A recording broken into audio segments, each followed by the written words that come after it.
This is going to be one of the most challenging budget for the finance minister. On one hand, you have growing fiscal deficit. On the other hand, you have a problem of inflation, and tax to GDP ratio is not going up at all.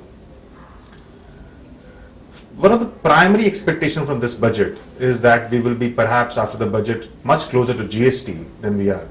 GST, as we all know, is the most important tax reform that the country has ever tried to implement. There are still issues between central and state, but a lot of ground has been covered in the last 2-3 months. Preparation for GST would mean that we need to have stable tax rates. Stability is also required because manufacturing is not growing, and if you increase the tax rate at this point in time, it might be detrimental for the manufacturing sector. And bear in mind that any increase in central taxes also has an impact of state taxes because VAT is applicable on excise as well, and therefore it leads to inflation. At the same time, we need to expand the tax base. Primarily, we are talking about excise here because service tax has already been expanded with the introduction of negative list last year. Excise, still there are many items that are exempt, and there are many items which attract a concessional rate of 2%, which was introduced a couple of years back at 1%, and then it was increased to 2%.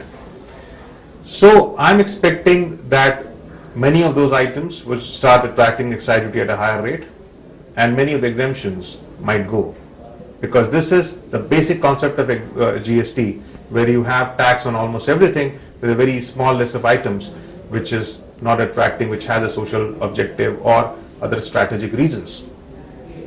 On custom side, I don't see much scope either, except the fact that we need to perhaps correct the inverted duty structure in many cases, where the duty on raw material is higher than the duty on finished product, and that acts as a disincentive for manufacturing sector.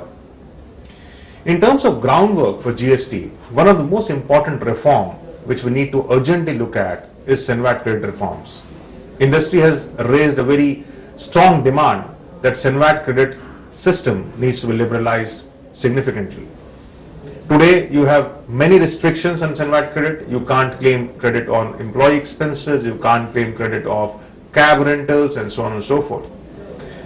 Wherever GST has been implemented, it has been implemented with a very, very liberal credit regime.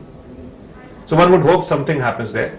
On the tax administration side, it will be interesting to see if something happens to the common code. Common code means a common law for excise and service tax. While in concept the laws are similar, but still there are many issues on which they differ. There are many fundamental points on which difference comes up.